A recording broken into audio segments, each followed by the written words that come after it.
Hey guys, welcome back to another video. If you're new here, my name is Travis and that is my dad. His name is Rick, and we picked up two Dodge Cummins pickup trucks.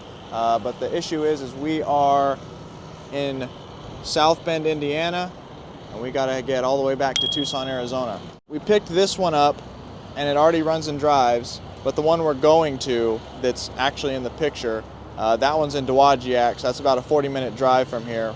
Really, both of these trucks we picked up are they're iffy. A little iffy. Yeah, they're iffy at best. This one at least ran. This can be our get-around truck, but this is no peach. We bought both of these sight unseen. Oh, check that out. We went in Walmart to get some oil, and that's what it's left on the ground since we went into Walmart. Here it is. This is a 97 12 valve with the P pump, and it's got, well, it's missing an oil cap, and it's missing the air cleaner. It's got some leaves in there, but man, this thing is leaking oil profusely. I don't know if it's coming out of the front cover, if it's coming out of the oil pan, I don't know, but boy, is it leaking. We got some kind of aftermarket turbo on there, Schweitzer. All these factory turbos were whole sets, to my knowledge, so I don't know what Schweitzer is. But they made a hood stack out of it, put like this crazy chrome looking affair on it. It's got 2 7 of 18. Oh, that's 1 of 18. Oh my gosh, that's how old is that? 1920. I mean, it's only a 5-year-old battery. I mean, my God, no, in the cold weather, that'll be just fine. Yeah, no worries. He picked us up at the airport in it, and we just took it. So it's definitely low on brake fluid. Yeah, I might want to put some brake fluid in it. It's going somewhere.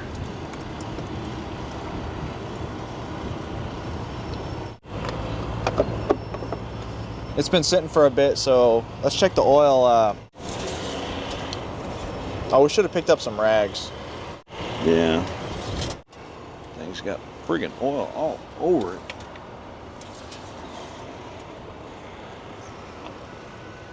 What's it looking like? Low? Way low. Man, she is bad low on oil.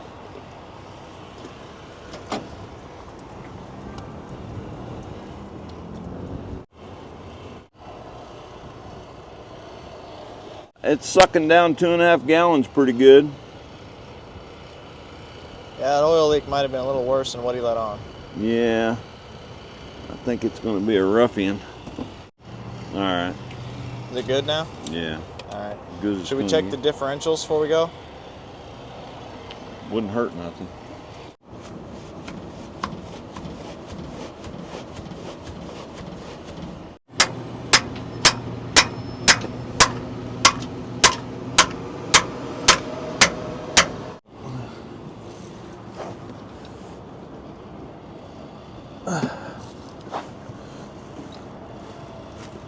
I mean, this ain't coming off. Well, we got no rear brakes. No? There's no wheel cylinders in the... There's no wheel cylinders in the thing. There's nothing. There's no hardware in there.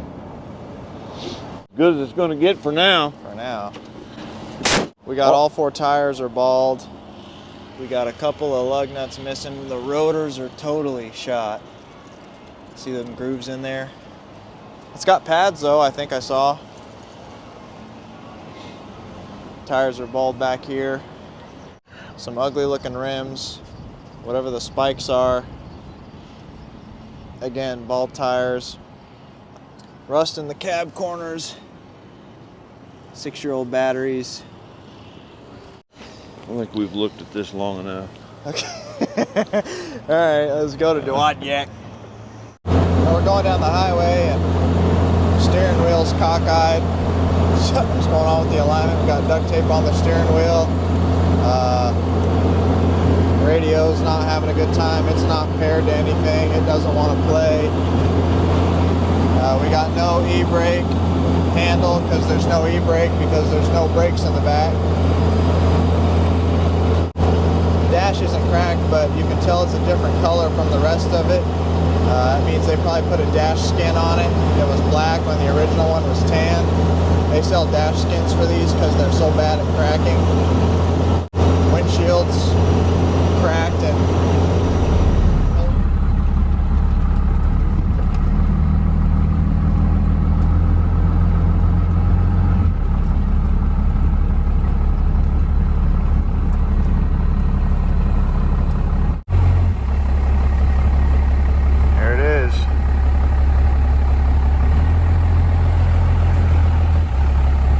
to take a walk around this truck and just see what we're working with, because I haven't looked at it, only from some pictures.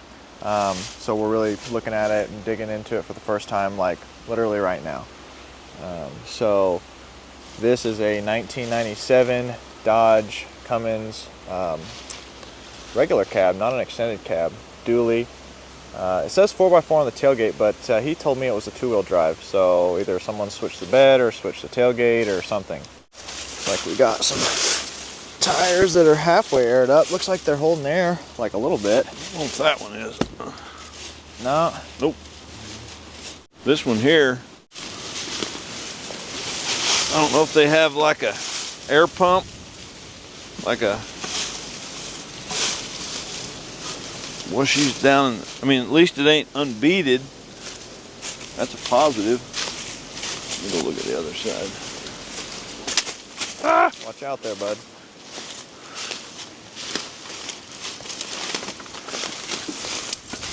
Oh, crap.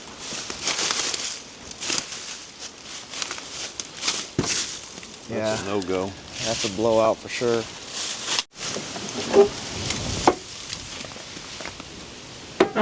Coming into the inside, it looks like we have a whole seat. Let me see if I can move this back. Seats are a little, you know, tore up, whatever. Looking like we got 299, 700 on the odometer. Almost 300,000. Got some wood grain in here. Usually these are black, but we got wood grain. Got power windows, power door locks. We got some gauges, that's cool. We got, so that must be our pyrometer, EGT, then we have boost, then we have trans tent. Hopefully these work. That'd be really nice. Then we have a, I wonder what that controls. Got an aftermarket digital radio. Carpet's pretty stained up, you know. It is what it is. Got keys and the title, which is important. Let's see, got a tow kit, got the brake kit for trailer brakes, brake release, hood. Is the hood open? I don't know.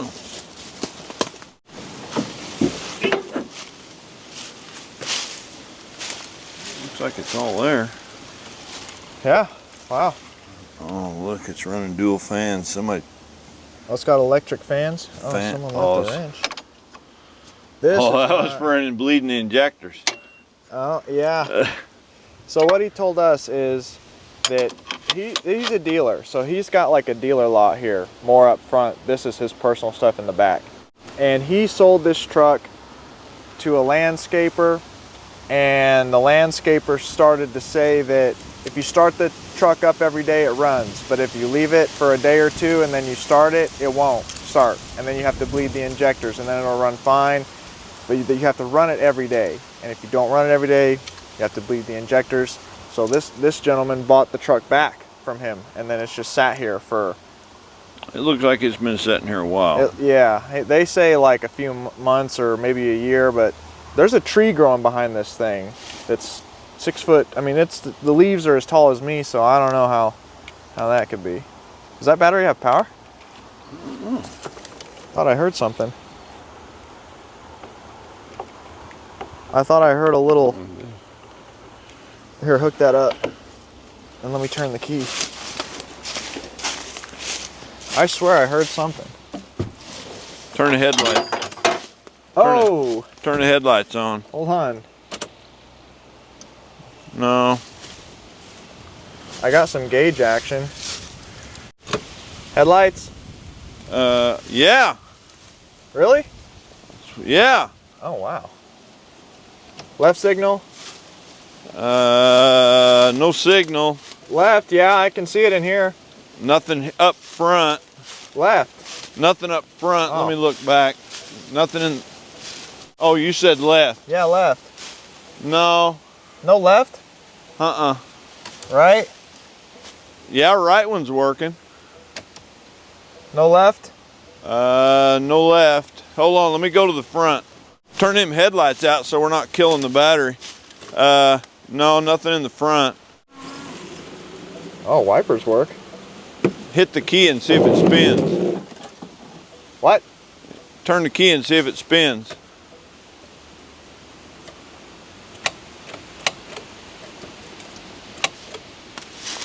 Bad connection? I don't know. No. Sounds like the starter's rattling, making noise. I don't. Let's see. Oh, it's trying to pull. Go ahead. Yeah, it's trying to work. What, the starter? Yeah, is it in park? Jiggle, put it in, like, jiggle the maybe the neutral safety switches. Neutral, reverse.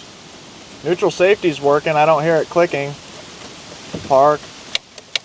Now I hear it. Are you gonna wrap on that starter? Yeah, I was rapping on it and you wasn't around. Oh. Where was I? I don't know. Hold on, we're good. It is trying to start, or it's cranking, so, I mean, the battery's just low. Yeah, it needs a fresh battery. Oh, hold on. What? This battery was unhooked. Maybe this battery's good. You said it had oil in it? Yeah? You checked? Okay. Let me go get that good battery. I need my 1/2 inch or a There you go. crescent wrench. Okay. Here, let me have that. We need to keep up with our tools. Well, if you drop something in these leaves, you'll never find it. I see whoever did the pyro did the tap after the turbo, right in the exhaust housing, and I guess that would read okay, but you're supposed to do it right in the exhaust manifold itself because it just gives a more accurate reading. I don't know. You know the key word there? What? I don't know. I don't know. What's the rad looking like? It looked like it had some water in it. You checked? Yeah. It was down, but you could see it. Oh, dude, we should have brought that electric fuel pump. It's all right. Oh, bummer. The lift pumps on these have that priming bolt. Oh, okay. Yeah.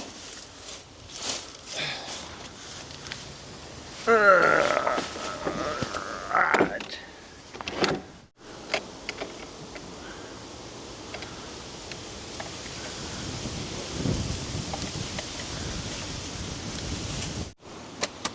Okay. You ready? Yeah.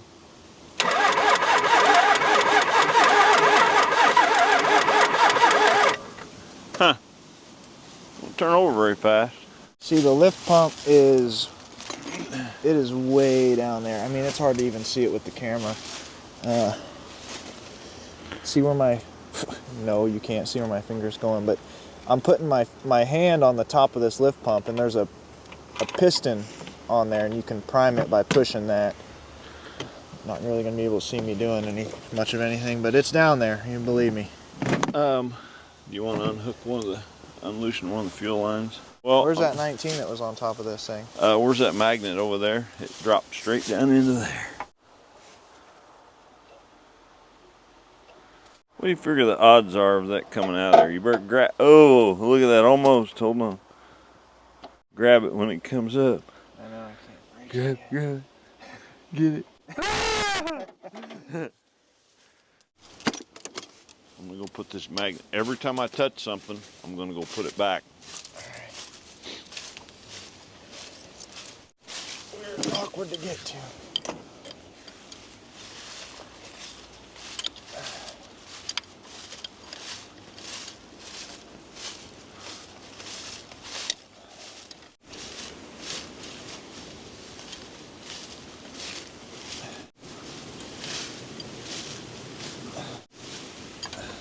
One thing I did learn from Diesel Creek, if you guys watch Diesel Creek, it's just a good thing to, sometimes if these have been on for a while and sometimes they get seized, I started loosening the nuts and actually pulling the line up and making sure I can hear a little crack, because you might have it loose, but you don't know if if the line's off the injector, it might not be wanting to bleed.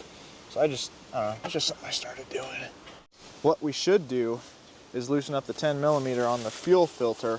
Yeah, there's a bleed. Yeah. Let's see, you got your, oh my gosh, it's so far in here. Right there, actually, that is it. That 10 millimeter banjo bolt, you loosen that up and you can see fuel coming out of there. if there's fuel in it. The fuel light's on, so I don't know if there's anything in there.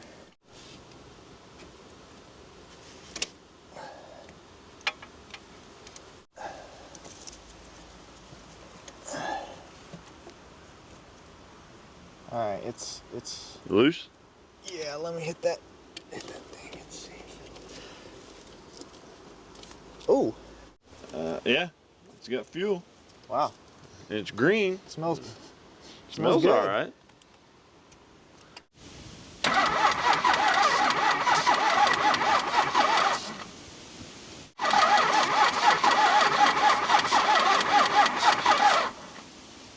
Oh, you know what? We need to make sure that that solenoid's pulling that pump up. It may not even be turning it on. Let me turn the key off and on. You tell me if you see it pulling. I don't know if it looked like it was partially pulling, but not completely. Off, on. Nothing. Hold on, let's see if we're getting power to it. All right, so Key's on. test light. Yeah, we're not getting power up to the solenoid. Can you wire that thing open? How hard is it? No, that's not hard. So if you go, oh, That make it work? I think the white one is the hold wire on these. No. I heard it. Yeah. You want just the hold.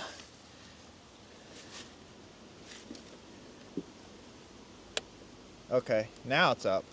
You mean to crank it?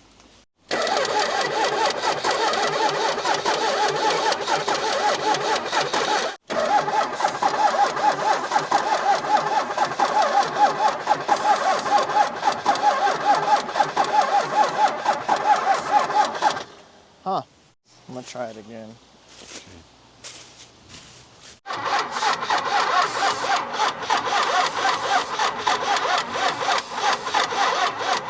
We're gonna put the other good battery we have in there too, just so we can help out the cranking as much as possible. It needs to crank over a little faster. Oh, shoot.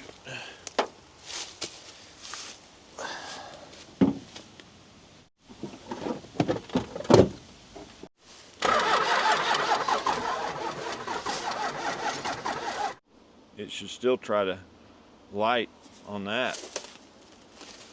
So we're not getting any fuel out of the injectors. So I loosened this line right here, which is the main feed into the injection pump. And if I hit the fuel pump, you can see it does that, but it should do it on crank. So go ahead and crank it. Ready? Yeah. Okay. Yeah, no, it's feeding it. It's feeding it into the pump. So what I want to do now is take this oil feed tube off, and if you take this oil feed tube off, you can actually see the injection pump gear nut, and I want to make sure that's turning, because if it isn't turning, the pump's not turning, and something very bad, probably a killer dowel pin, let loose. But I just want to make sure it's turning.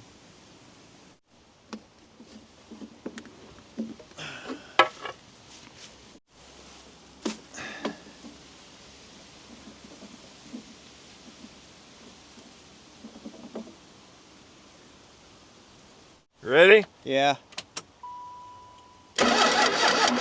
Okay. Yeah. Yeah, it's turning.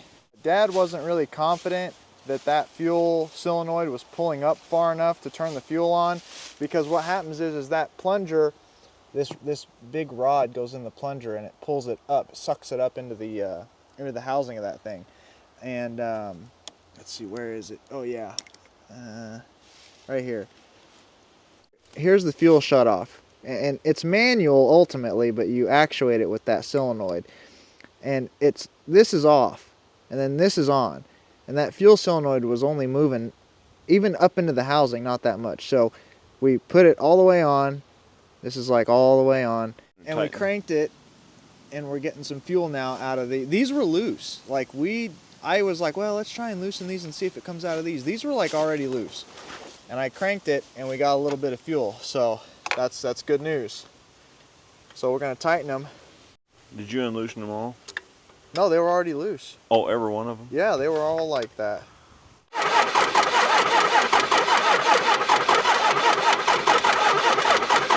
I see it starting. The one is spraying a little, you know, a little bit. Yeah, yeah, they're trying. Okay, good. Wow.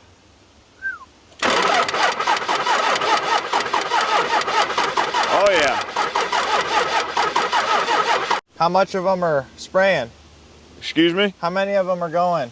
1, 2, 3, 4, all 6.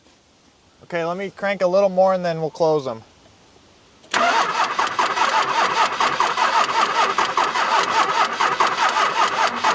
All right.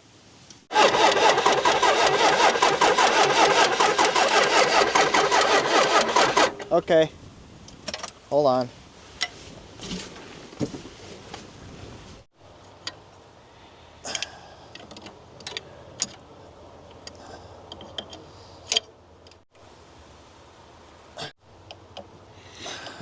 When I crank it, I'm gonna hold the accelerator open a little bit.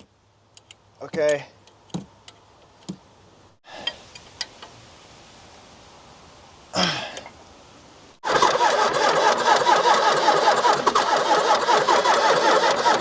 Here we go.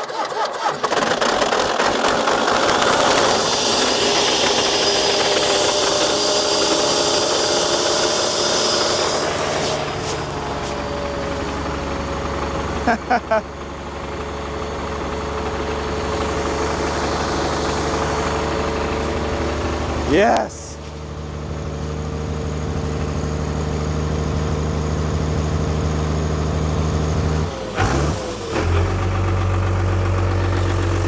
Sounds like a Cummins. Sounds good. Sounds like a Cummins. No, it sounds really good. Are any of the gauges working? Is it charging? I don't think so. What's that? I don't think it's charging. Oh, what?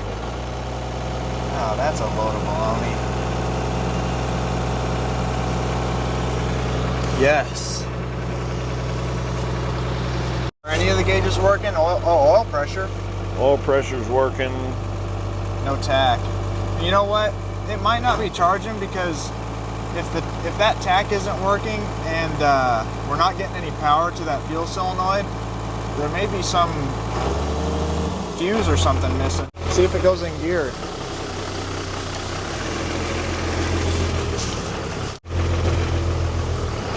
Yeah.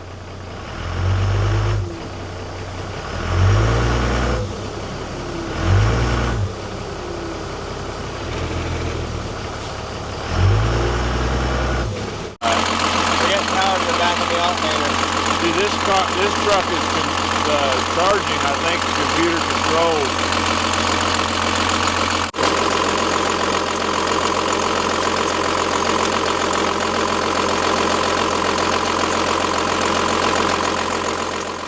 So I think we got quite a bit done today. We got from Tucson to Michigan, 1,800 miles away, got all the way to the truck, finally got it started after having the injector bleeding issue.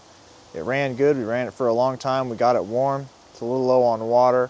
We definitely have to figure out that charging issue. That's probably number one because the battery has to replenish itself as it's running. Fans aren't kicking on, tack ain't working, but that has to do with the alternator. So all in all, I think this was a pretty successful day.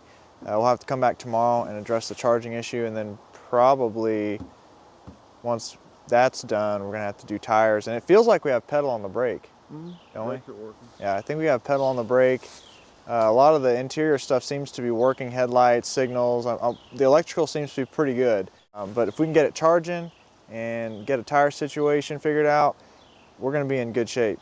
Had a long day, so we're gonna hit the hay, go into, what is it, Dwadjak, get some food. We'll come back tomorrow bright and early with fresh minds.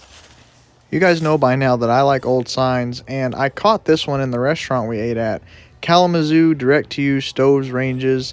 They're made by American Electrical Displays. Now, at first, it looks just like a regular porcelain sign, but these giant holes in it is where neon would have came out, and these little holes is where the holders would be to hold the neon throughout the sign. So it was originally a big neon electric sign, probably a double-sided one. Usually these signs get shot up and lay outside, but this one's in remarkably good shape, and this is me for reference. That sign's got to be 6-7 feet wide. That was definitely a big store display. Pretty neat sign. All right, so we're back this morning, and we did some research last night on why it's not charging and the tach not working, and they are part of the same circuit, same issue. What happens is there's a ESS, engine speed sensor, some people call it a crank position sensor, down here on the dampener, the harmonic balancer, and if the ESS isn't working, or if it's not getting a signal, or if it's not gapped right, there's an air gap, that ESS is what senses the crank is turning, and that's the only thing that lets the computer know the engine is actually running, and that's what lets it know to charge, to use the tach, and it also somehow ties into the air conditioner working.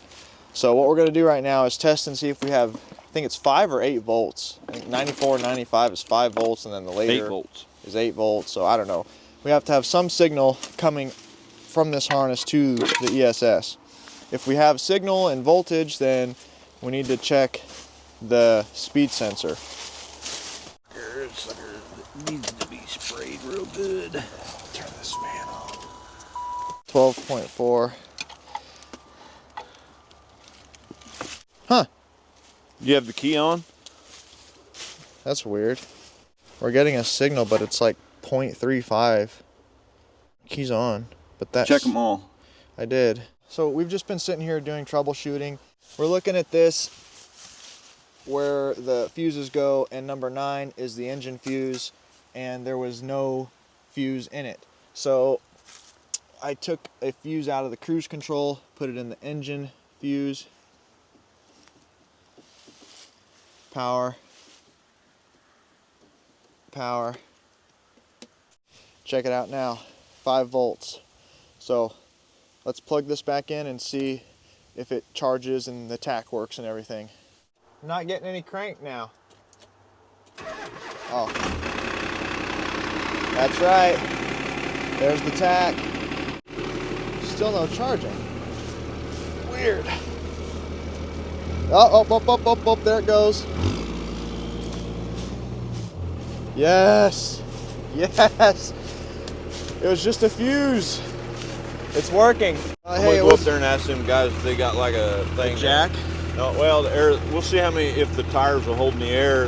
I mean, we could actually get it out of here on that flat. I mean, it don't matter if it rolls off the bead or not. It's toast anyway. It's toast anyway. Let's go see. Okay, let's go see if we can get their tire air upper. Man, I'm happy because that's a major issue down. If it's not charging, you're not going anywhere. I know it ended up being a simple issue, but hey, you know what? Sometimes electrical issues, you don't always figure it out right away. I mean, you got to troubleshoot. I don't know, it just takes time. Luckily, it was something simple and not the PCM. But what's weird to me is without a fuse, why was it even getting 0.3 volts? Why was it reading anything? It's just reading residual, probably off of what the capacitors or anything had in them. So we let it run for a while, charge up the batteries a good bit, and now we gotta get these, see what's going on with these tires, see if they're gonna air up. I don't think this one's off the bead. No, it's not. I don't know what the issue is gonna be getting tires in this town. I see it. I see the sidewall coming out. Now, how old these are, I don't know. Stand on it. Oops.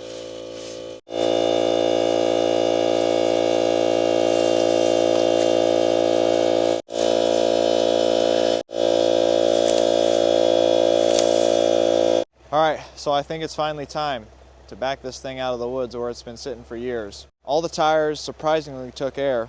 Even this one that looks exploded had 20 psi in it, so I put some more in it. I didn't fill it up all the way. I don't want it to blow up. I think we're ready. We'll start it. We'll back it out of here. We'll get it up front. The only thing I want to do to this before we actually take off, I would really like to get 4 tires for it. The tires on that truck are already bald. I can't drive this one with bald and dry rotted tires. I mean, one truck has to be the good getaway truck. Wow, this thing starts up fast. Usually these P-pumps crank a little, take longer to crank.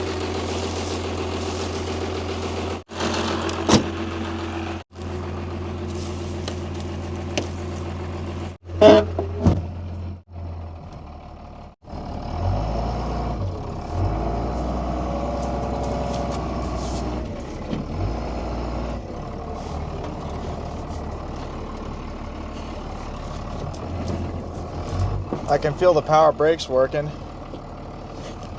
Look at that. Even the windows work. Both of them go up and down. Wow. I think this is a good truck.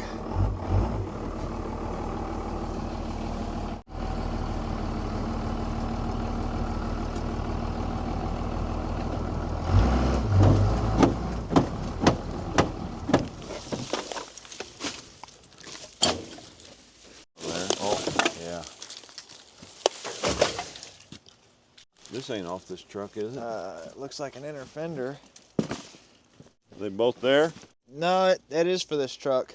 That's the driver inner fender lining. Keep that.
We're at this tire shop in Niles. 2 tires is all I can get. So we put one of the good tires that were on the front, on the back, taking 2 of the front tires off and having good used ones put on. But look at this place.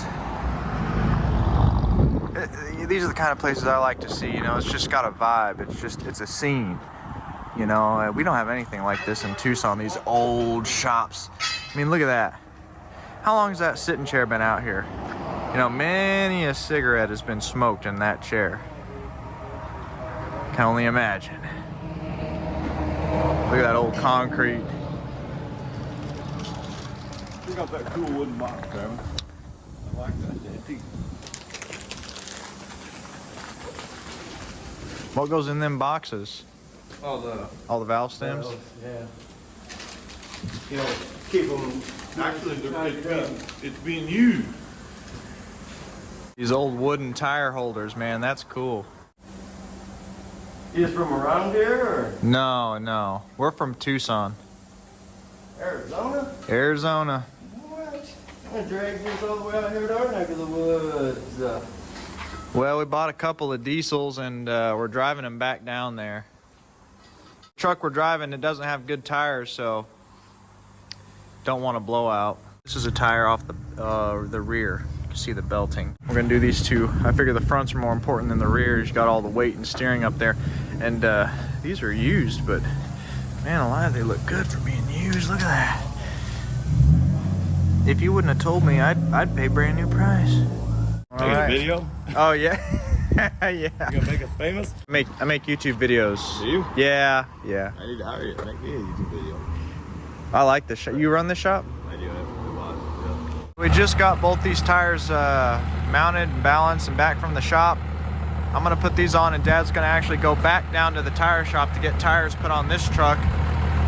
We decided that it wasn't worth it to try and ride on these, just way too risky. You guys saw them, but I'll show them again.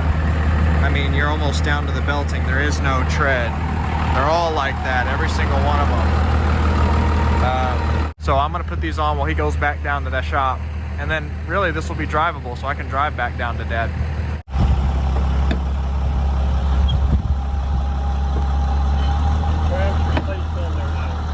Plates on? Yeah.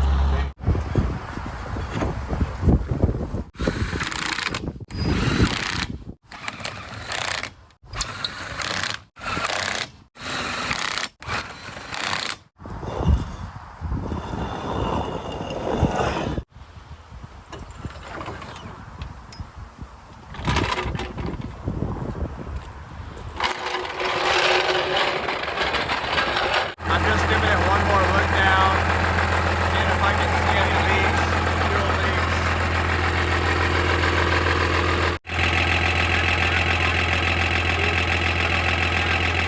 And then in here, there's like this switch. And he said that changes your shift points, and he said it works. So, I mean, maybe it does have a $5,000 to $6,000 transmission. I would believe it. All right, so we're just getting on the road with it for the first time.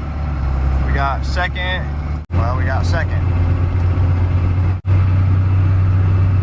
Okay, there's third. Woo, had me worried, dude. I was like, seriously, after I just talked to Big Game? Come on, dude. We got no speedo, though. That's weird. I'm not sure how far we got to go to hit fourth, but I don't quite feel it yet. And then again, with this performance transmission, they might have it on a switch or something. Like, there's a couple of switches down here. So, I don't know, you know, maybe fourth gear, overdrive, lockup is on a switch.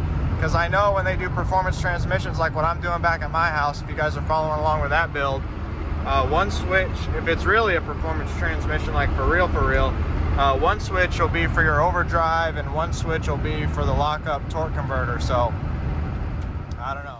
Before heading to Dad, I stopped by an AutoZone in Dowagiac to get a belt because this one is shredded. Not really sure why it's shredded. But I think I figured it out right after I put the belt on. So see how that belt's hanging out from that pulley a little bit, but it's all the way in here, it's in the groove.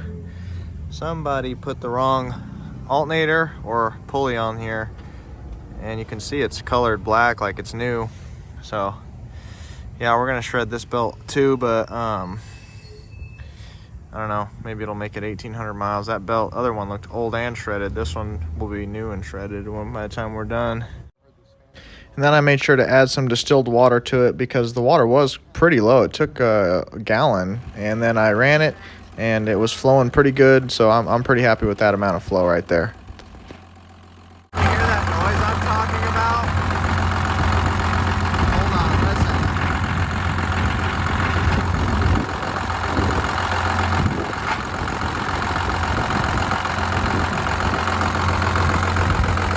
Hear it? Right there. Like that. Like that. Like crashing. I don't know what that is. I don't think it's coming from inside the motor.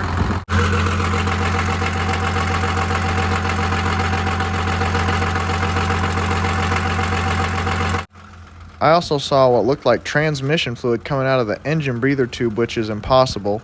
I have no idea how that's happening. But that noise that you heard, I think that's going to come back to haunt us later. We're on the way back to Dad right now. I'm pretty sure I felt fourth gear kick in at like 55 or 60, which is, hey, I felt it though. Boost stage is working.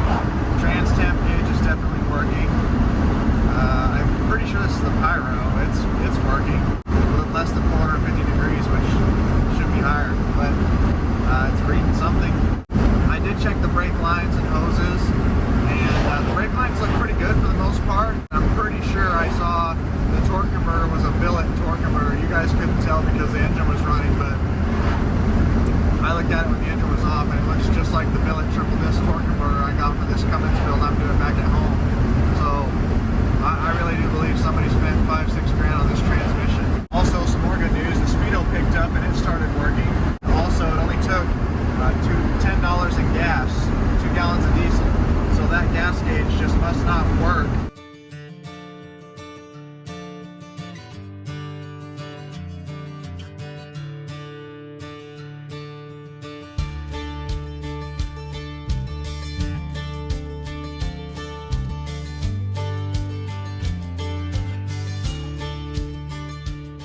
Are they all on? They're done. Oh, they're done. They're done. Heck There you go, yeah. bud. Thank you. Thank you. You need to back off now. We're done. Yep. She already cashes out. Yeah. Thank You're welcome. Yes, Thanks for you putting say. my tires on too. Appreciate you, man.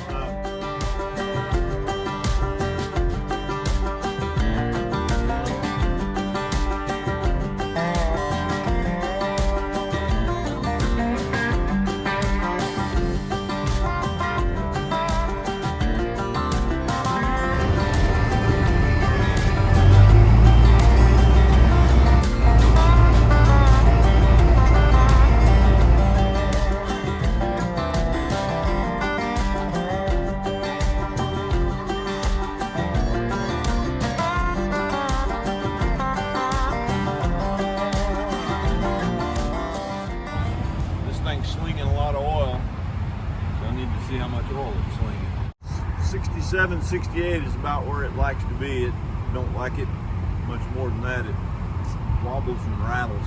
Really? Well, it's only down a half quart. Half quart? About a half quart, 110 miles. That's not bad. Not bad. I'm running with one headlight.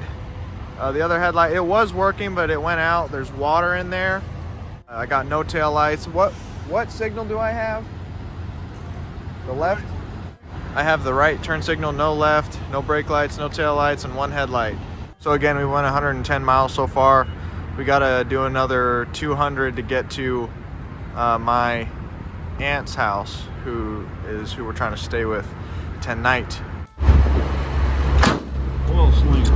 After a few hours of driving, we stopped to get coffee, and when I put it in park, the noise got a lot worse. It was something I couldn't ignore anymore, and sure enough, found a bunch of metal shavings. There's definitely metal flakes coming from up in here. Look up in there. You see the scrapes? There's a cover on the adapter plate where you put the torque converter bolts in, and I took that cover off to look at the torque converter bolts, and sure enough, one was loose. Since this is a major issue, we just decided that we'd call it a night. We got a local motel and said, you know what, we'll just deal with this tomorrow. So it's the morning of day 3. Last night, when we headed out of Dowagiac, we made it 200 miles. We're actually trying to make it 340 miles down to my aunt's house. But at about 9 o'clock, called Dad and said, hey, you want to stop at McDonald's, you know, get a coffee or something? And it's a good thing we did, because we saw what we saw last night, that noise. When I got into the parking lot and put it in park, it was just horrendous. I wasn't even able to get it on video. I had to shut the truck down. I was like, what is that? And you guys saw the metal shavings and stuff, and we figured out that that bolt was loose. Well, what I figured out was every bolt from the flywheel to the torque converter is loose and almost out. So it is a good thing we stopped, because what if one of those would have literally fell out in that housing? Who knows what that could have destroyed. It would have been a catastrophic. Yeah, it would have been a complete catastrophic event. But we're really not out of the woods, because I thought last night, well, we'll tighten them up and we'll keep going, you know? They're just out. Well, when I tried to tighten them up, I mean, it was like rock solid. They wouldn't tighten up. And so I took one of the bolts out, and because they backed out and they started hitting everything, hitting that adapter plate in there, you know, and the threads on the bolts are messed up and the threads on the torque converter are messed up. So that's a major issue. So what I have to do right now is get underneath this thing, take the bolts out of the torque converter while Dad goes to the nearest Harbor Freight, which is like 13 miles away, get some taps and dies, and fingers crossed, pray to God we can tap the threads in the torque converter The bolts are easy. It's really getting the threads and the torque converter that's going to be tough, because there's not a lot of room down in there. And we're racing against time because they're predicting rain today. So I actually got to quit talking, get underneath here, get those bolts out. We got to get those tapped, because if I can't get those bolts to suck into that torque converter, we're not going nowhere. Yeah. Yeah. Yeah, we're not going nowhere. Nowhere fast.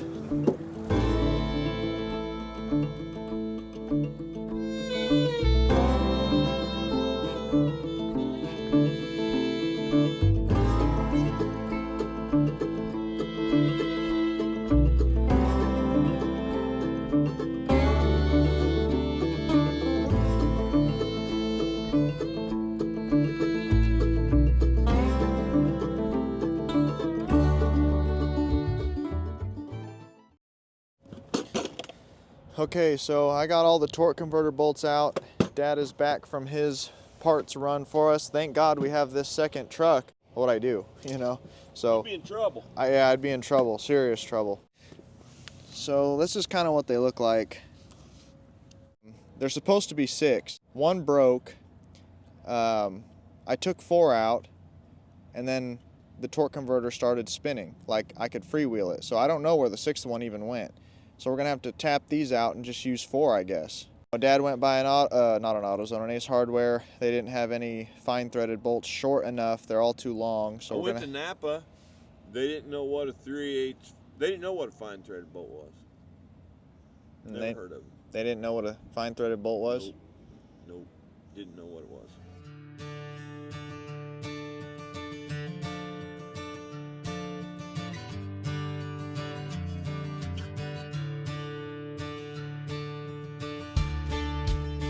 Okay, so we figured out we had a problem at like 9 o'clock last night. It's now, what, 3 in the afternoon now? Close to 4. Okay, it's close to 4 of the next day. It just started raining. We just now got them all tight. Thread tapped them. We only got 4 right now. We Loctited them. We never use Loctite, but we Loctited these because the threads are kind of iffy. So we're gonna start it up right now.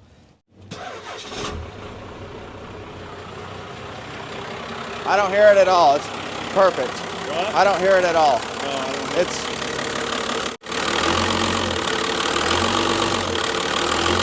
Yeah, it fixed it.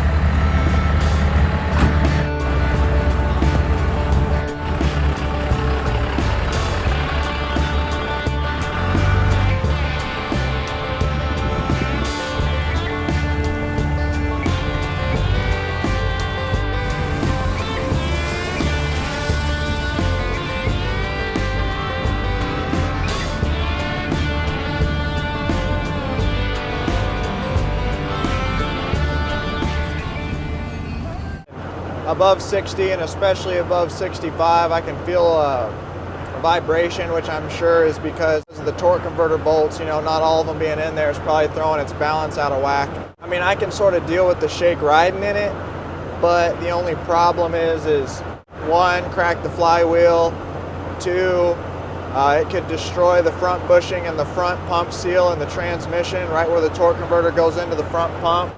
It could start leaking tranny fluid like faster than you could put it in, which would put us at square one of not being able to drive it. So we got to keep an eye on the transmission and leaking out where the torque converter cover is. Dad's still, he's behind me. His truck, I thought that we'd have to be watching out for his truck, not this one, but you know, that's the way the cookie crumbles. So I'll keep you guys updated on what's going on.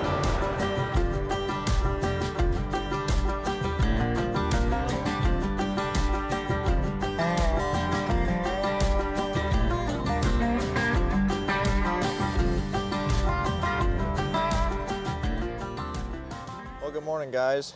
It is now the morning of day 4. We made it into Mount Vernon, Illinois and stayed with my aunt last night. Thanks, Janice. Appreciate the room and board. Thank you, Janice. So we've made it 340 miles total so far from Dowagiac. Both trucks did fine last night. I'm sore today, actually, from that. Getting under there and monkeying around and lifting my neck, my wrists, and my arms and my back. I mean, I'm sore. I didn't feel it yesterday, but oh my gosh, that was intense. Before we head out, I want to check these lights. We got a headlight well, I'm only running on one light. I don't know if I told you guys. I got one headlight, that's it. Let's see how bad it is. How low? It's just right below the safe. Oh, that's not too bad. Janice's house, the house we stayed in, this was your first house, wasn't it? This is the first house I ever bought. We bought it in 1989 for $23,000. 23 grand. And it's still actually in the family. Someone else bought it off of us, and they lived in it for, I don't know, maybe 10, 15 years, and then she bought it off of them. It's crazy, like going in there and staying in there, and that was my dad's first house. That's funny. Yeah, that was the first house I ever owned. It looks different than when you owned it. It's been renovated a few times. It's been renovated. It was more kind of resembled the original owner's house. It was built, I think, around 1915. It had cedar siding on it. Is when I owned it. I bet it had a cool look. I liked it. It was a nice home. But still got the floors. Yeah, I still got those old wooden creaky floors. Still got the old nice creaky wooden floors, and it has a well. It has a well underneath the house. It's not in use? No, but there's a well underneath the bedroom, and it's kind of freaky, you know. Really? There's a well. That's crazy. When you got underneath the house, underneath was full of mason jars? Just full of mason jars everywhere, laying everywhere underneath the house. I could understand them in one spot. I couldn't understand. Well, I was 23, 24 years old, and we was crawling underneath the house, just pulling old mason jars out. They weren't full of nothing. They were just empty mason jars. Just the old blue turquoise-looking ones were just laying underneath the house, random. Bunches of them, just all over, just randomly scattered all underneath the house. I don't see a bunch of wet, you know. It's good to see. It's good to see. That rattle may not ultimately be flywheel. It could be the front end. Because I put it in park yesterday and I revved it up and it didn't make a big vibration. So it could be the front end. I don't know, sometimes things act differently when they're under a load though. I don't know.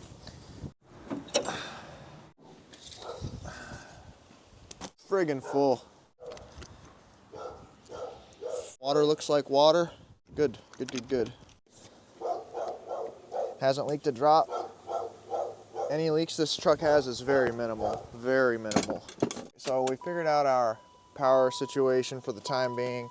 We had to bootleg a power from this fuse to another fuse because the fuse that feeds the back isn't getting power at all. So we had to force power to that. Put another headlight in it. These plastics just started falling off, so I had to duct, I don't know, that's not even duct tape, electrical tape. All of our running lights are finally working. We have a bad ground. Everything's rusty, obviously. It's just you're getting bad grounds everywhere. So had to basically strip this wire and then had to run it under here and put an alligator clip and just clip it to the frame because I just don't have the time to be chasing electrical problems, fixing everything right, finding where the bad grounds are, where the rust is. Like, just have to do it and go. And the cab lights. So we got everything now. All right, so we're finally on the road. We haven't left Mount Vernon yet. It's already 11 o'clock. We're gonna fill up some diesel up here at the edge of town, see how much fuel this thing's sucking down, get a good gauge on the fuel mileage, and then we have to head to Mount Pleasant, Texas, where I have a sign that I bought a week or so ago. Me and Dad, we're into gas and oil stuff. Old signs, porcelain signs, gas pumps, you know, advertising, like the American Pickers, you know, gas cans, gas stuff. And I bought this 6-foot sign, and we got to go to Mount Pleasant. It's east of Dallas to pick it up, but we're going to be driving most of the day. It's 580 miles away, so we got a long way to go. We went 360 miles, took 19 gallons. That's 18.1 miles to the gallon. That's really good. I'm totally happy with that. How much did yours take? 20. 19 and a half. Mine almost took this exact same.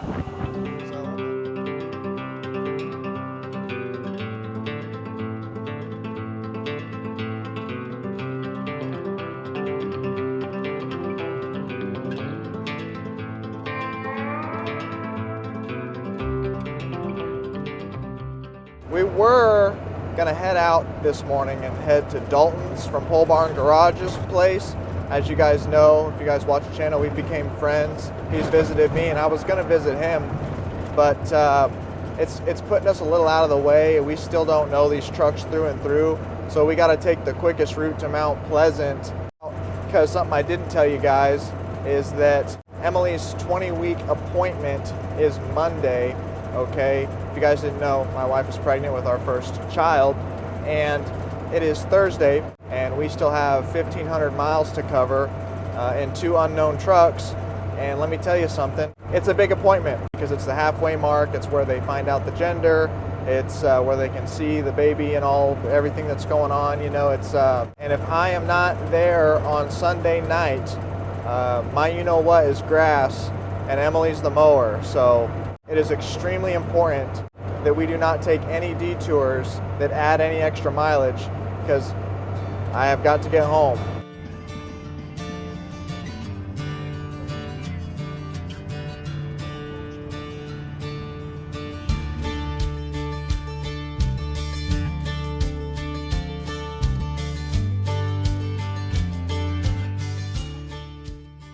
Remember earlier how I said I saw what looked like tranny fluid coming out of the breather tube on the engine? Well, a couple hundred miles into the drive, we stopped and I saw a bunch of what looked like oil on the inner fender.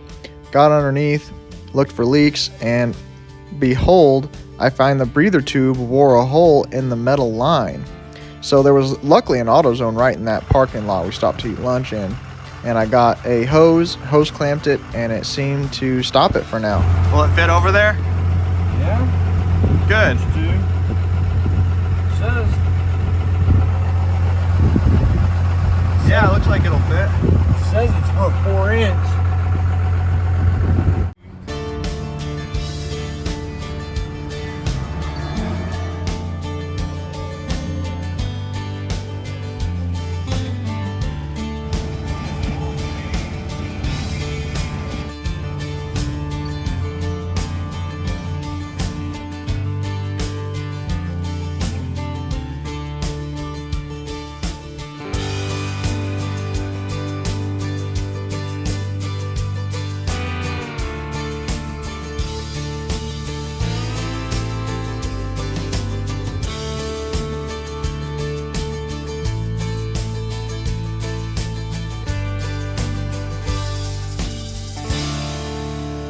Okay, so we just got into Little Rock, Arkansas. We've went 380 miles so far today. We left Mount Vernon earlier. We haven't filled up.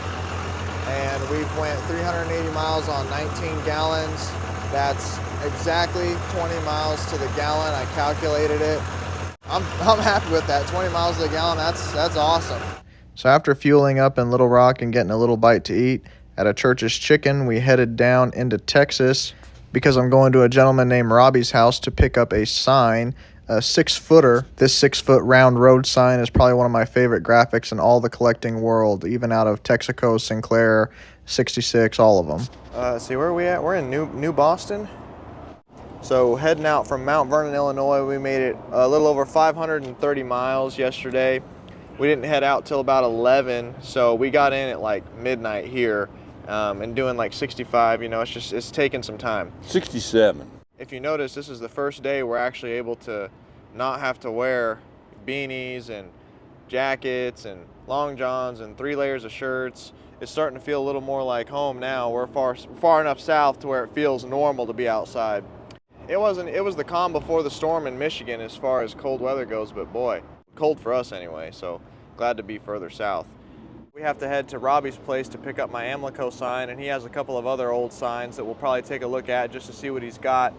And I think since we're in Texas, we're going to be able to stop at a Buc-ee's. Neither of us have ever stopped at a Buc-ee's. It's like going to Six Flags. Yeah. No, it's like going to Disneyland for gas stations. Gas station Disneyland. Yeah, so we want to stop at a Buc-ee's. I know I wear my Buc-ee's beanie. But you've never been to a Buc-ee's? No, my mom got me that when she was on a trip, and I just really like the colors of the beanie, but now I'll actually be able to earn the right to wear my Buc-ee's beanie because we're going to go to one. So let's get started. So we'll take you guys along for the experience of Buc-ee's. Yeah, Buc-ee's. Buc-ee's. I think we're here. We're pulling up right now. I like that old building. Oh, let's check it out. Y'all in the market for a sign? Yes, sir. Came to the right place. How you doing? Good. How about some American Liberty? That's right. It's good to see you. Good seeing you. Got a cool, whatever you want to call it, Americana about it. I like it. How you doing, brother? This is my dad. His name's Rick. Nice to meet you, sir. I think out of all the 6-foot gas and oil signs, I think this one's one of my favorites.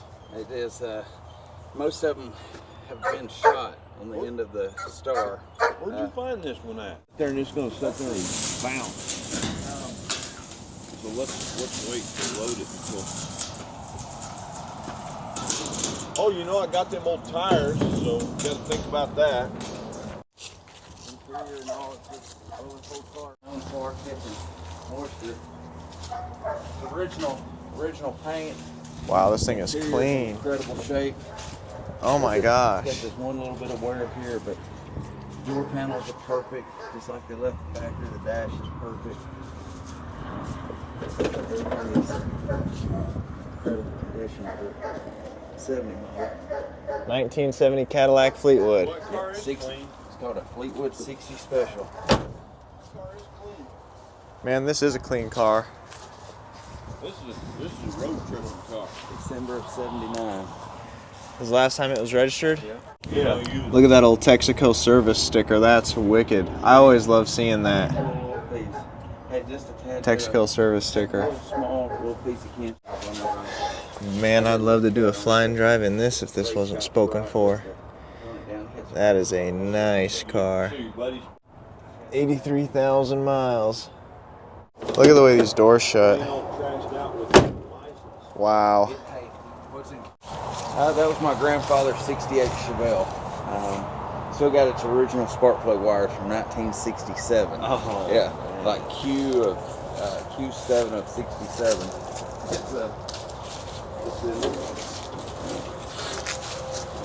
I saw him replace the water pump. That was the only thing that was ever changed on the car.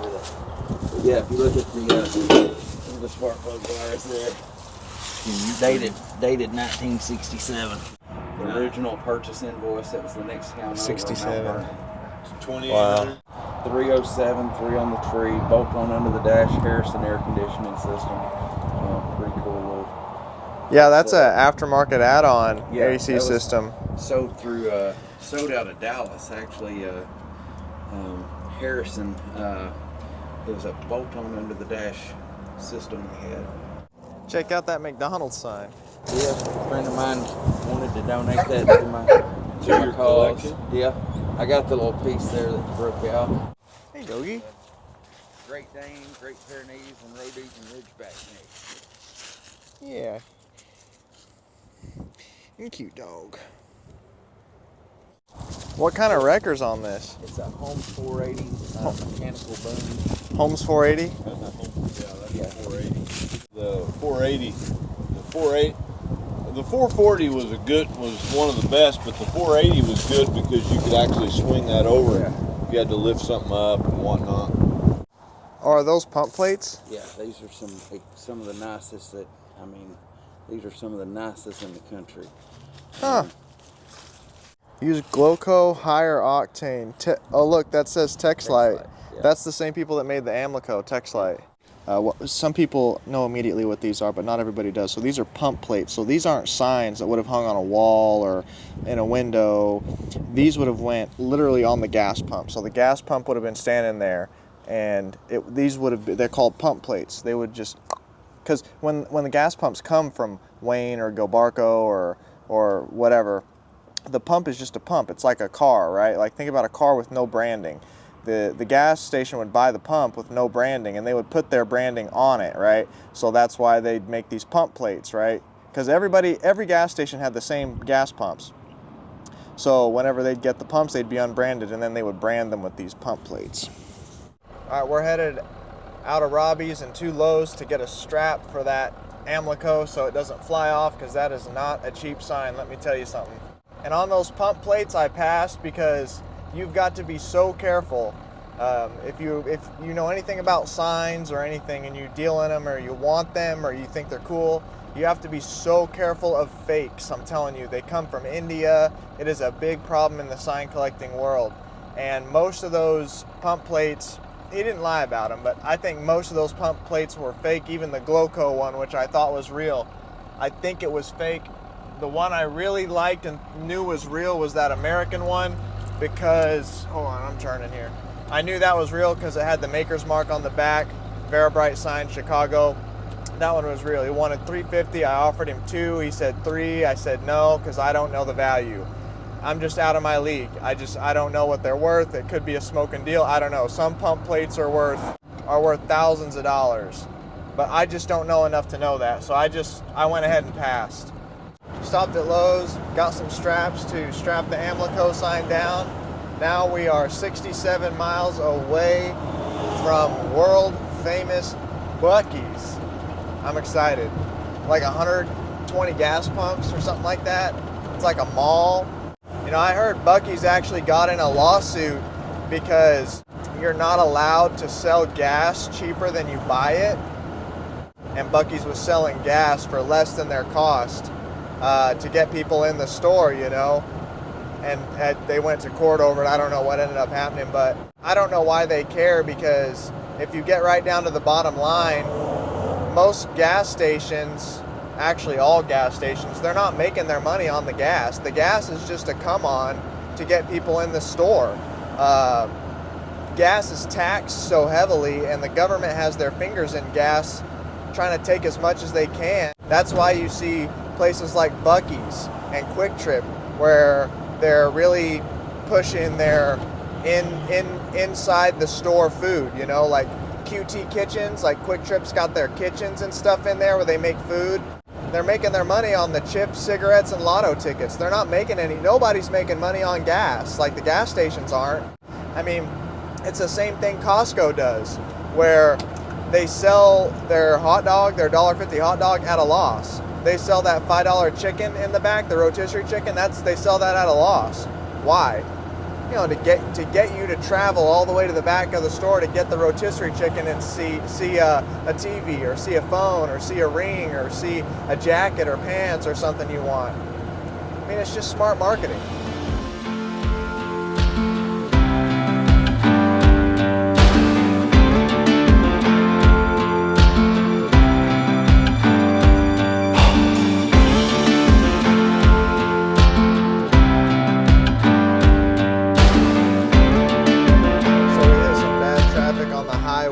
And the temperature's been running cool the entire time, but it's also been cold, and we've been moving, and I don't think there's a thermostat in this truck. It just always is moving.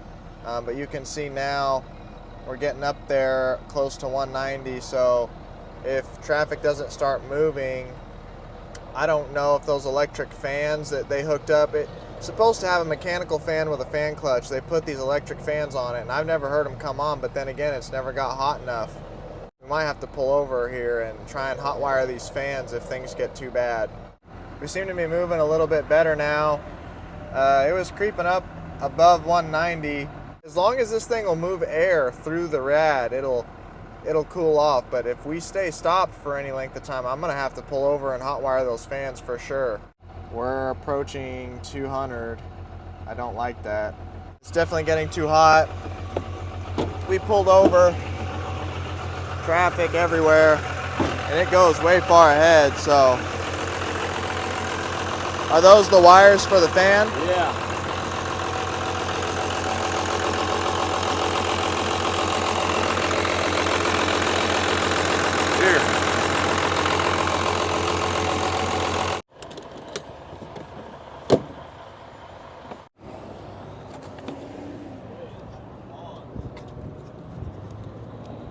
Here. Try hooking it up and seeing if it comes on. I hear it.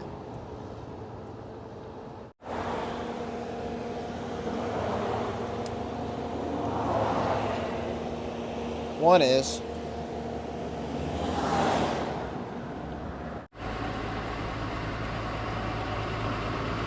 Look at how bad Dad's truck is dog tracking.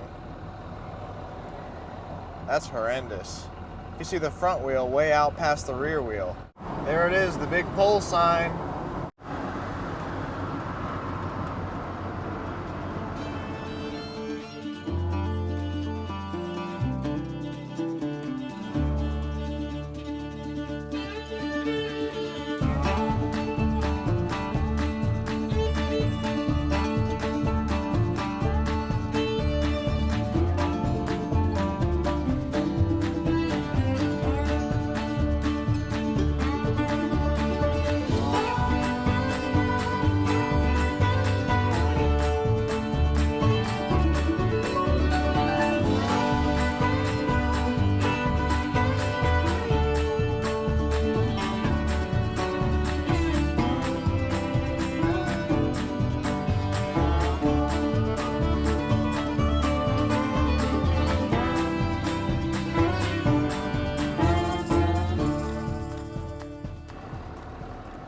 This is capitalism at its finest. This is what America is all about. Can you believe this is a gas station? I mean, that looks like a Walmart. Check this guy out. Look, that is a cool looking car right there. I like that. That is a good looking car. I love the way it's all slung low like that. The trim on the bottom on the fenders. That'd be a sweet car to put an engine in, put some white walls in it, put an interior in it, leave the outside like that. That's awesome. I love that. Finally made it to Buc-ee's. There you go. You got to hold his hand. Yeah, finally made it to Buc-ee's. My wife made it to Buc-ee's. This is the first time I've been able to go. So here we are. Got to go in here and check it out. This is a new experience. Oh yeah, this is cool. Look at how many ice chests they got. Holy crap, it keeps going. Nice hat, buddy. Hey, thank you. You've never been to no gas station like this. Man, does it smell good in here or what? Look at that, look how far down it goes. Can I try one? Yeah, of course. There are chili cheese crackers. Oh, samples? What are these? They're chili cheese crackers. Chili cheese crackers? Wow, this is so insane. Brisket sandwich. Sliced brisket sandwich. They got nuts, fried nuts, candied nuts, glazed nuts.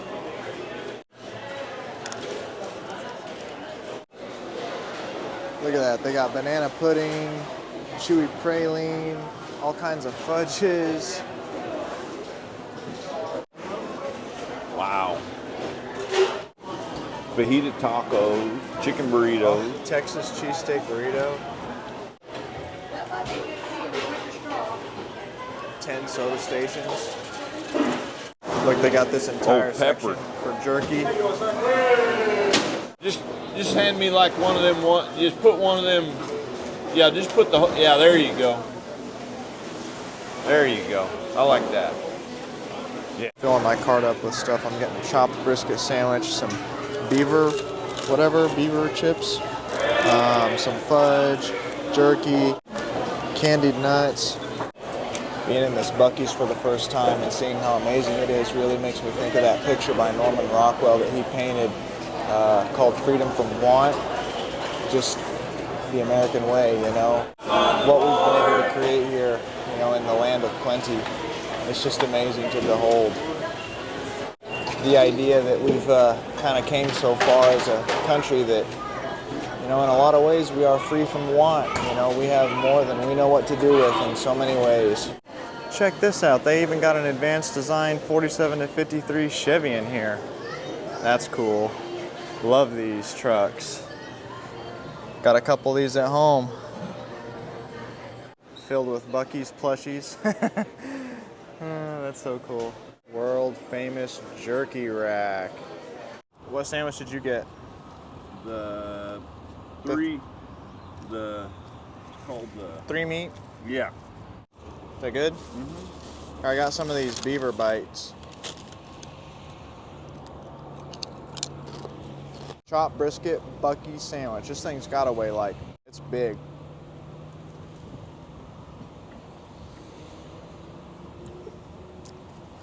That's tasty. They definitely do it up big here. Yeah, I like it. it's good. We like people who do it up big. Yeah. Big in Texas. It's big in Texas. I mean, this place is more than a convenience store. It's more than a gas station. This is straight up a monument to capitalism. This is a monument to American ingenuity, to the things that we are capable of here. It's an amazing sight to behold.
So it's about 6 o'clock and we're still in Fort Worth. We've had traffic, bad stop and go traffic ever since before Buc-ee's, which was before coming into Dallas. And now we're almost on the outside of Dallas and Fort Worth. And it's just now starting to clear up and it's getting dark. And man, I gotta tell you, we've made pitiful mileage today. I was hoping to get 600 miles in because if we do 600 miles tomorrow, that would put us home.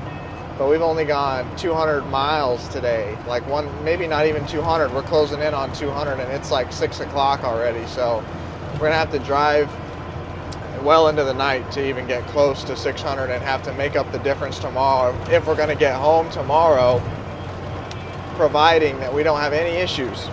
Thank God we haven't had any issues today besides that overheating issue, and that was only because we were in stopped traffic. It's been fine. It's been fine since. So as long as we can keep it moving, we shouldn't have any issues. So keep you guys updated on what's going on.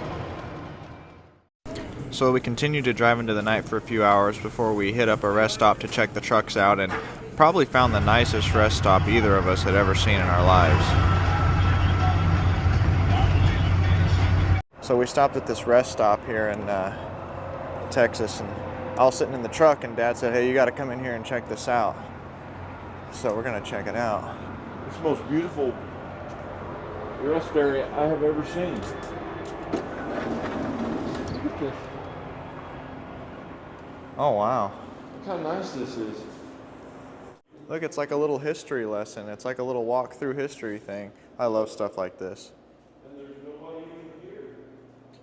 Check it out. They got like a makeshift gas station or like a Texaco sign. No way that's real. Somebody would have stole it. Visible pump. We got some real ones back at home. These are still cool though. The luggage in there. The luggage in there. This is so nice. Wow, this is really cool. And look, they've even got a storm shelter. In case there's a storm. I just went in that restroom. Wonder, can you see an engine in there? Is there anything in there? Look, there's an engine in there. I wonder if we can get this thing running and drive it out of here. If you guys want to pause and read that, that's pretty cool. We like reading stuff like this. We like history, but we especially love anything gas, oil, cars, industry, big business. I've seen old farmers bent with toil become millionaires in a week. I've seen them blow every cent and die as paupers. Amazing. I've seen boys and girls go to the devil wholesale. Oh, that's a statement. We just stopped for coffee and food in Eastland, Texas, and trying to get, Dad got stopped by a cop. I don't know what happened. What happened? Why'd he stop you? Of all things, he didn't like the color of the lights on my roof. He stopped you because he didn't like the color of the lights on your roof? Yes. He said that that's against the rules.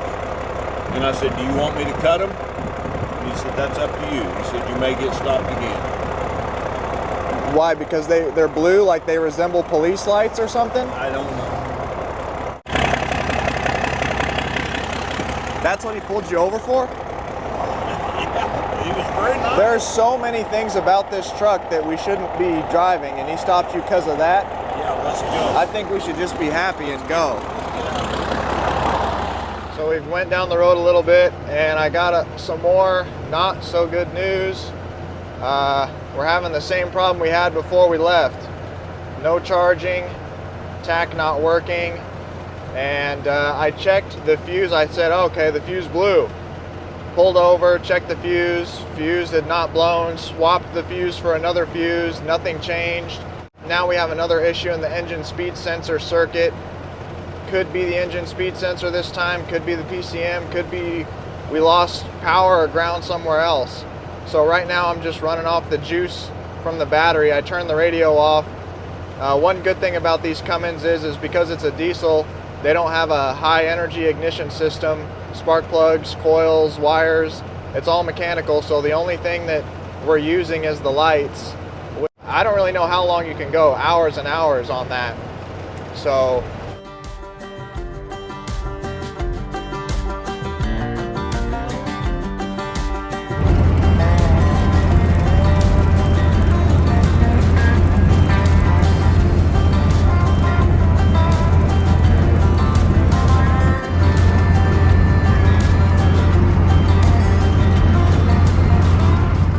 guys, it is the morning of day 6. We stayed in this sleep inn last night in Big Spring, Texas. We got 440 miles under our belt yesterday, which is nowhere near what I wanted to do, but between stopping at the gentleman's house to pick up this sign, lots of traffic in Dallas, and then Buc-ee's for an hour, and then we hit horrendous traffic. There was traffic the whole way through Dallas and Fort Worth. Dallas. Yeah. How do you guys live there? It's 3 like hours to get through Dallas. 3 hours to get through Dallas. It was horrible. We, in theory, should have straight running all the way back. No more major cities all the way back to Tucson. So Dad's checking the oil right now. This is what it did last night. That's a lot. It's leaking. How much did it take? Well, I don't know. It seems to be slowing down a little bit, but it still ain't pretty. All right, let's see if this thing starts today.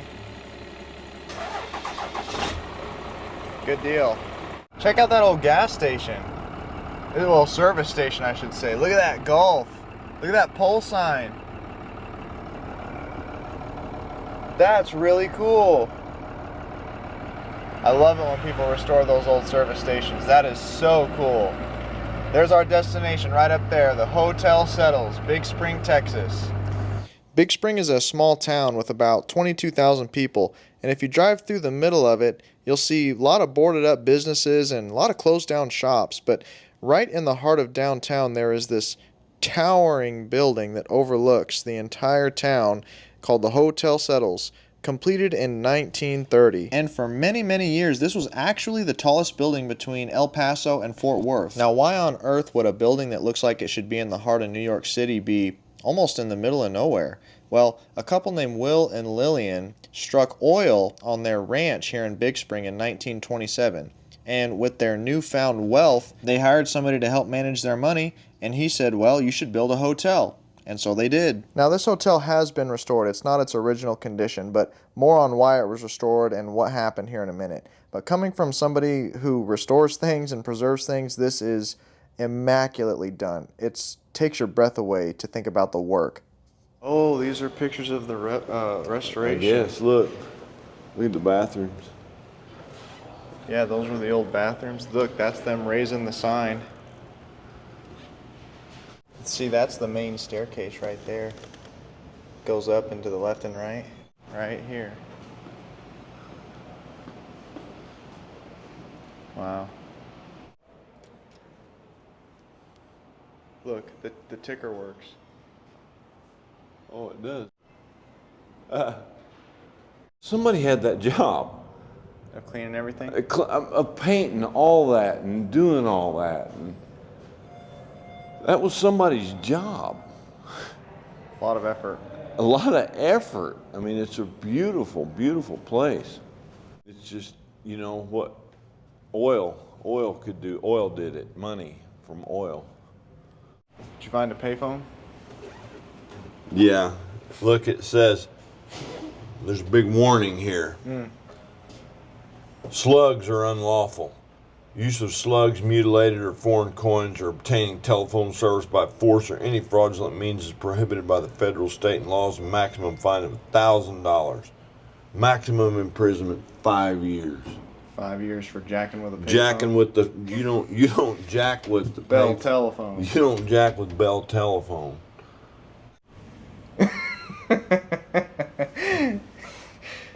I dialed my grandmother's number. I haven't dialed it in 40 years.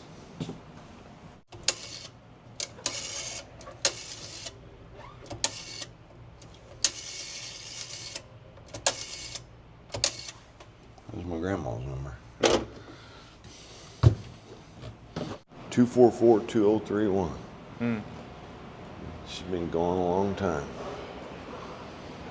During the restoration, they tried to keep things as original as possible, and one of the things they were able to keep and preserve was the original safe and the safe door, and a couple of tables, this being one of them. These were actually gone, but donated back to the hotel when it was being renovated. They were auctioned off years ago, and some people returned them, which is awesome. I think they're the only two original pieces of furniture. So back to why the hotel was restored in the first place. So when the Settleses got rich, they hired that money manager, right? And he convinced them to build this hotel. Well, it was supposed to originally cost $100,000, but it ended up costing $500,000. And he reasoned with them that they should take out a couple of loans to finish up the job. Well, they should have been able to pay off the loans because business was booming, right? Well, the Great Depression hits in 1929, the price of oil crashes, and they can't sell their barrels of oil at a high enough price to pay off the loans, so they default. So the Settleses actually only had control over the hotel for 2 years before everything went south. So ultimately, the bank repossesses it, offloads it to some new owner, who offloads it to someone else, and it goes through a string of owners for like decades. It's not that the new owners ran it into the ground. There was 4 big things that happened that the hotel simply could not outlive. 1, the energy crisis in the 70s put a big stress on West Texas oil that decimated a lot of jobs and sent people packing. 2, the interstate highway system was built that bypassed the town. The trains that ran near Big Spring discontinued passenger service, and the Air Force base that was nearby decided to up and move. So in 1982, the doors of the hotel finally closed for good. And it wasn't until maybe 20 some odd years later that a Big Spring local actually bought the hotel. And $30 million later, it's what you see standing before you today.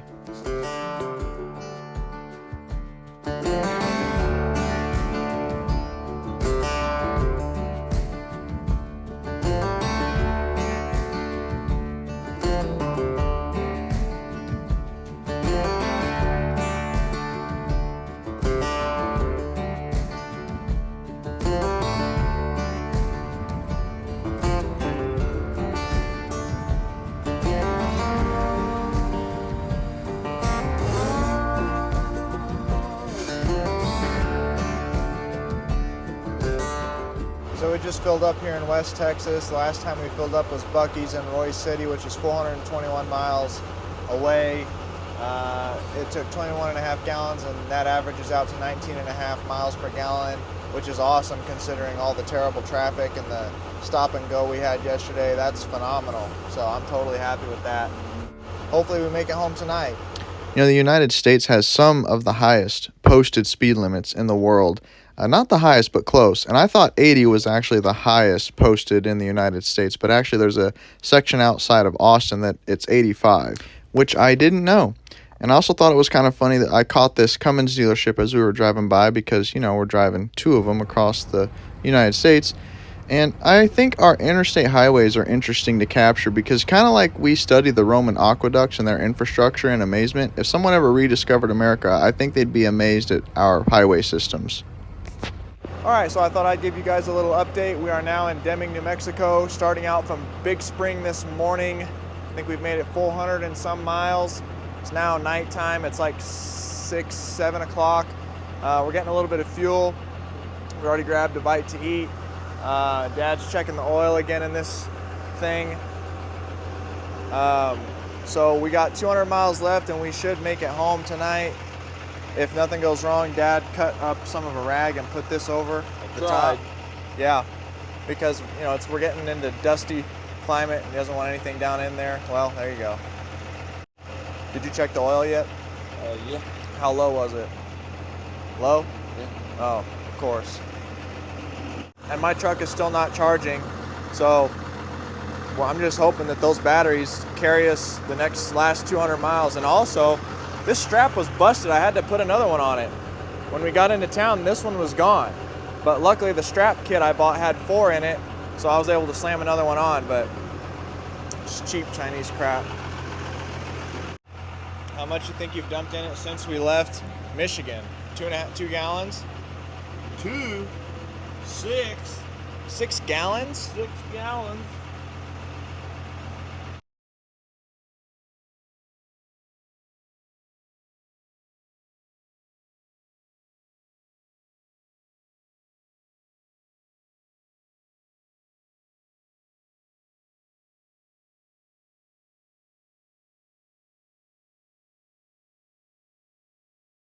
So we're about 160 miles away from home, and I just noticed that the lights got really dim and the volts went down. They were at that first line there, which I think is about 12 volts. So voltage just dropped down to 9 volts pretty fast, and we're losing lights.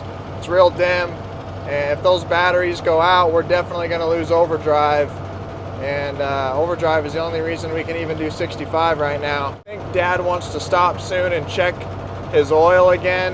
We're about 10 miles from the Arizona border. Sorry, everything's really glary. Window's dirty. It's nighttime. Sorry.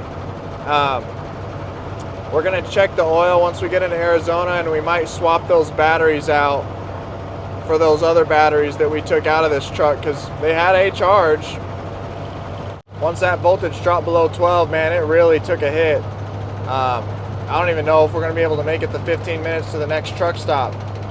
We're literally about to lose lights, camera action.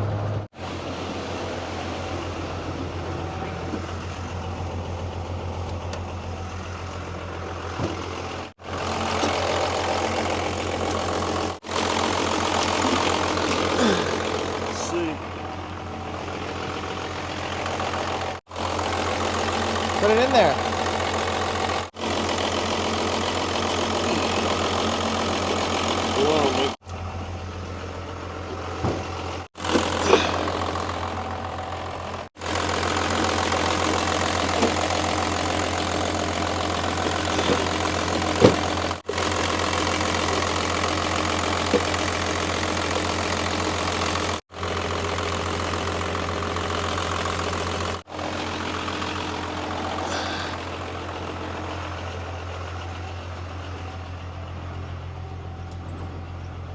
You want to check your oil while we're here?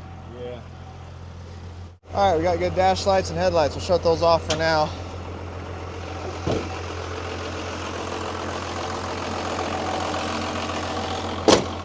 See how bad it is. I think the oil leak's getting worse.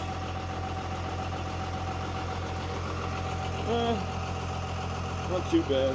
I'm gonna put a little bit in it so we can get home. All right, while you're doing that, I'm gonna use the restroom. Yeah. All right, got our batteries switched out. Dad checked his oil, put some in it, and I think we have 160 miles to go to home. So these batteries are showing 12 volts, maybe a hair less on the gauge. So if they can hold out for just a few hours for my lights and overdrive, I'll be I'll be happy. Oh, I didn't even have my headlights on. What am I doing? There we go.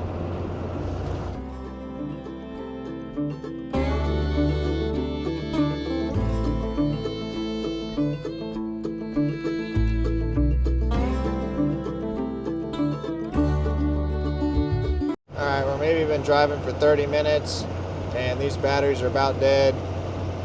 That's the only light that's on in here. Dash lights are so dim you can barely see them, so yeah, it's only a matter of probably minutes before we lose overdrive, before it's out completely. See how far we make it. So we stopped on the side of the road real quick and swapped one of the batteries out of Dad's truck, put one of the dead ones in it, and hooked it up, and you know, it's good to go. It's got plenty of voltage. I mean, his has been charging, so this one battery, I'm saying fully charged, ought to carry us the last, what, 80 miles, 70 miles now.